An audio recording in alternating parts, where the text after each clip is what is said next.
Okay, it's Brad Huff from the Texas Association of Golf Coaches, and I'm here with Jeanne Sutherland, the head women's coach of the Southern Methodist University Mustangs here in Dallas.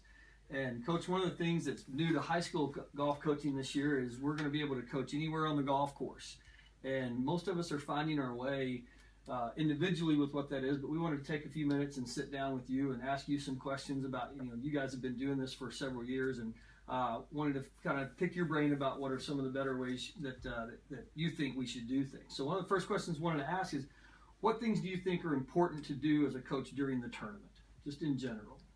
Well, we really try and prepare our players as, in the best possible way, and let them, generally we have an approach of either caddying for the player, which means that we're going to walk the full 18 holes with one player and be involved with their decision making as a caddy would, so they're still in charge. Or I coach attitudes and fitness, like not fitness, but nutrition and water, and I try and keep them upbeat and focused on the next shot and going forward. We don't do a lot of decision making for players on a spontaneous basis. I don't show up on a hole and say, hey, I think you should hit the 5-iron here. If we can be at a par 3 where we know the wind and what the players in front of them hit, then I can give them that information, but I still don't make their decisions for them. Excellent. Do you change your approach for different golf courses, or is your approach different at one course than another course? Or obviously I think we all approach kids differently because we know our kids pretty intimately and which ones are motivated which ways. Yeah. So how do you go about that when you show up at one golf course versus another, and what's your basis for changing your plan? We definitely coach differently. For example, at Oklahoma this year, we felt like it was important how we played the par 5s, and so we put David on every par 5 and myself on every par 3.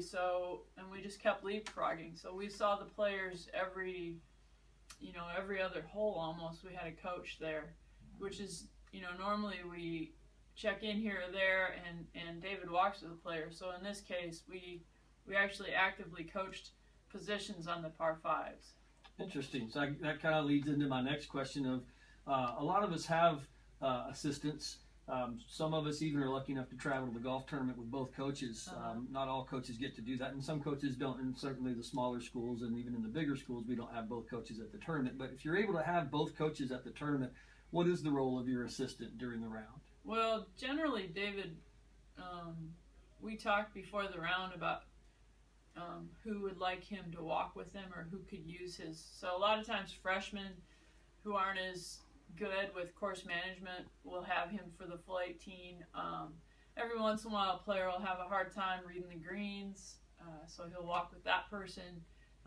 Sometimes a player just had a bad day the day before and requests him to walk with them to kind of keeps them light and keeps their mind on the right stuff in between shots. So David's an integral part of our success. So yeah. Most of us don't have an assistant during the tournament, and you kind of led into what we're talking about. That, and if we don't have that assistant there, we're the only person there. We've got all 5 kids that we've got to worry about. And in addition, in high school, we can only coach from tee to green. We're not allowed to coach on the greens themselves. In our invitationals, we are tending to kind of let you coach anywhere. But once we get to our district, regional, and state tournaments, we can only coach from tee to green. Given those limitations, what do you think should be a head coach's focus with those 5 kids on the golf course? Since he or she has a limited amount of resources as far as time and people, and he's got 5 kids to manage, if you had to prioritize, if you were a high school coach, what would you do? Well, this might sound cold, but we never coach a kid whose score isn't going to count, because it'd be the same as a basketball coach coaching the bench. So if we know a score isn't going to count, we aren't coaching that kid actively the same as we would the kids that we know are going to count. So in college golf, you'll see a lot more coaching at the front end of the lineup, where you know that score is going to be important to you. So the number 1 and 2 player will have probably more coaching, unless they're the kind of player who doesn't like coaching or who will be fine on their own. But that's pretty common in college coaching, especially on the guys' side, that there are more coaches with the 1 and 2 players. Interesting. So. On a kind of changing tacks here a little bit, you roll up on a golfer and she's obviously really struggling to stay positive, and she's maybe even to the point where her emotions are getting the best of her. And I think we've all got that kid or 3 or 5 on their team, right? Yeah. And then they tell you, hey, I don't want to talk about it. Right. But you feel like you can help them. So what do you do when you come to that fork in the road where the kid is saying, just leave me alone, but you know that you don't need to leave them alone? I'm probably gonna leave them alone. I mean, even if it doesn't matter if you're right about stuff as a coach, it matters what allows you to get the best performance. So even if you know you're right, that you could help them, it doesn't really matter. Like, being right isn't the goal here. Being a good coach is. So if they don't want your help and they don't want you to be there, you're not going to help them in any way. So the best thing to do is to back off and find a teachable moment later about the day. Our goal is to be the best at the end of the year. And so if that means backing off and then using that moment to teach later, that might be what's important for us at nationals, for us to have a good finish. So I'll try and listen to the players. I don't listen to them after the tournament as much, like we'll talk about things that anger, a coach, as far as attitude on the course. But I don't really generally like to get into it on the course. And I will occasionally. I can remember a time this fall where I was very upset with a player, and she made 3 bogeys in a row and blamed me, and I said, I'll gladly take those 3 bogeys if you don't act this way again. So, there's a very occasional time where I'll affect their playing in a negative way, but it has more to do with attitude than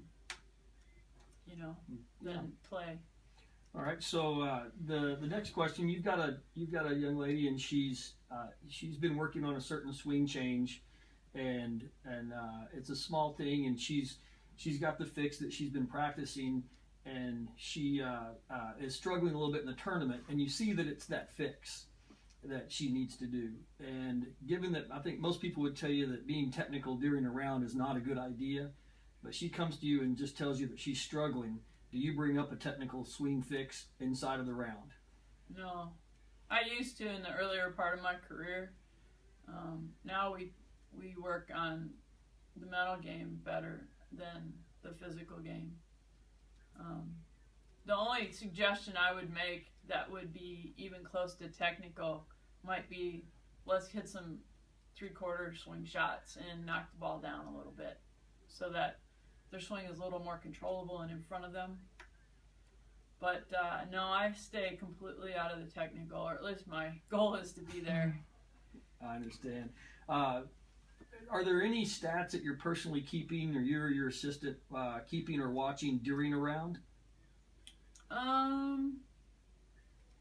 During a round, no, I mean not really. I mean, during the round we just are trying to support them and help them as much as we can, but we're not looking at stats during the round. Okay, we didn't know if it's a given live scoring that you guys have access to a lot more data than we do in real time, and didn't know if there was maybe something that you guys watched. I don't, I would say that we react to things for the next day a little bit, but only in a course management way, not in a game management way. So along those lines, what post round? And I'll switch tacks here a little bit. Post round, what stats are you guys looking at? And that even as recent as the hours after the round, or as long as in the 2 weeks after the round. Are there certain stats that you feel like are more important than others? Well, we look at really simple things first, like par 5 scoring, par 4 scoring, par 3 scoring. And we make sure that we're keeping pace with whoever's leading the tournament in those 3 areas. And if one of those is giving us a problem, like par 3 scoring, for example, we talked about being a little more conservative with the tee shot, trying to get it on the green, not trying to bite off too much with sucker pins. If it's par 5 scoring that's given us a problem, then we talk about position and putting a good wedge in our hand versus going for it if that seems to be the problem. I mean, we just work on strategy, and we don't really do it as a team. We do it more on an individual basis. Sometimes as a team you get into little ruts too, but generally we coach the individual for each course and try and match their game to that hole. Thank you. Are there things that you do, and this will have a both ends of the tournament side to it, immediately leading up to a tournament? So as you guys are traveling to a tournament, as you're in the hotel the night before and stuff, what are things that you guys do at SMU to prepare your golfers to be as good as they can be when they wake up the next morning, or even in the minutes leading up to the tournament, up to their tee times, in order to prepare them to just be as good as they can be? Well, there's certain things culturally that we do as a team. And the first is we make it a point to always start our day on the practice green because we want to be the best putting team out there. And that's different for kids when they come in. Sometimes they go straight to the range. So they can go to the range after they putt, and then they can come back to the putting green before they tee off. But our culture is just that we want to emphasize the importance of our putting, especially when we travel, so that we really spend a lot of time on new greens, because that's one of the hardest things about playing college golf is that you're always learning new greens. And I would imagine it is in high school golf too, because you can play some fast or some really slow greens in high school golf. So all kinds of different conditions. We really want to master the speed. The other thing is we want to make sure that on the range in the morning before a tournament round that it's a warm-up session and not a practice session and not a technical session. So I'll tend to stay away from the range because I don't want them to ask me questions. But if I have a player who's technical, I'll tend to observe it from far away and walk in and get away from that if we need to. But yeah, we really work hard to stay away from technical. And then the last thing is we try and be as supportive and positive as we possibly can be. So I learned early on in my career to choose your battles wisely, but the one thing is you never choose any battle on a tournament day. So if something is rubbing you a little bit the wrong way as a coach, you for sure let it go and support the player and smile until there becomes an appropriate time to talk about it. Interesting. The other question we had was, and it's a two-part question. You can answer them both at the same time. Immediately after a round. So, the minutes and hours, even the next day after a round, as you guys travel back to the hotel or travel home. And if you can deal with both an exceptionally good round that you guys have played or an exceptionally poor round that you guys have played, how do you approach the team in both of those scenarios? Well, in college golf, it's probably a little different than high school golf. We're managing rest as much as we're managing work. We don't get as much rest as what we need, and so I don't push them as hard after a round as I did when I was a younger coach, because I found that you can just wear them out. And so we allow them the choice to do whatever they want to, and we allow them to choose our support or not. So we say, we're going to leave here in 1 hour, so work on what you want. If you want David or my help, just let us know, and we'll go with you. And so we don't stay there for 2.5 hours after a round. We give them an hour, and it helps a little bit with their studies too. But we try and prepare really hard before we get to a tournament, and then dance with what we brought. And that answer, it sounds like, goes for either whether you've played, you guys have played really well as a team, or you played, really poorly as a team. Like you kind of approach it the same when you have that consistency. No matter how well you play, you still feel like you could have made another putt or two. So Sure. Almost always my players will go to the putting green. Even even if we shoot under par as a team, they're probably going to putt a few balls. That's good. Yeah. One of the things that's I think is hopefully on the horizon for high school golf is live scoring. Can you speak just kind of in general about what benefit that would have to you as a high school coach, the ability to see not only our playoff system, our district, regional, and state tournaments, but also invitational tournaments during the year in a live scoring format. I've heard a lot of coaches in college say that they don't pay attention to live scoring, and I'm not that coach. I'm a coach who knows what my team is doing, especially on the final day at all times, because I want to be where I'm going to be the most help. So if the first person threw doubles the second hole, I might want to go to the second hole and see if there's something odd about the hole, the course, the whole setup, you know, if it's in a funky spot, or if it was just an anomaly. So I'm going to put myself where I can help my team the most, strategy-wise. And I also want to be with the players. Like if somebody gets on a bit of a bogey train, I want to be out there with that player and make sure that we're not getting focused on the wrong thing, you know, that they're not in the past, and get them focused on the next shot again. So I use scoring at all times if I can. And as a recruiter of high school coach, or as a recruiter of high school players, is live scoring in the high school level something that you feel would be advantageous to you as a college coach? Yeah, for sure. I mean, you go to a high school tournament in Texas and you're seeing some of the best players in the country. I went to the San Antonio tournament this year at the end of October, the breast cancer awareness one. And, I mean, there were probably 7 or 8 players in the field that were recruitable. And that's not even counting the young kids. So I had a great day out there. I actually went a little bit, 2 days, because we were playing in San Antonio. So I'm very aware of high school golf in Texas. I always have been. My years at A&M, I was very aware of it too. And I try and recruit high school tournaments. So I almost would rather see you not have live scoring, so all those out-of-state coaches aren't plucking our kids out of here. I hear you. Keep us there and keep them away. All right. Well, I can certainly understand I want to start getting the best Texans, you know. So. I understand that. All right. So we appreciate you talking to us about the golf stuff. Now, as a Jeanne Sutherland fan, I want to do a little. Let's find out a little more about Coach Sutherland, if you don't mind. So a couple of questions here for some levity to end this thing off. The very generic golf question of your dream foursome. Oh, I see this question all the time, but I don't ever really think about it. I don't know. Does George Clooney play golf? Because if he did, he'd definitely be in my foursome. You and my wives. Yeah. Shoot, I like W a lot. I mean, it'd be an honor to play with George W. And then maybe my assistant David and my best friend Claudia, because, you know, you got to have your friends close. I agree. Your favorite sport to watch on TV? I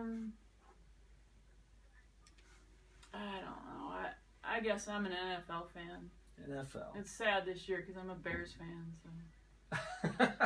But yeah, I watch as much NFL as I can. Struggling the Bears are. Yeah. Would you rather be out on a sailboat or a power boat?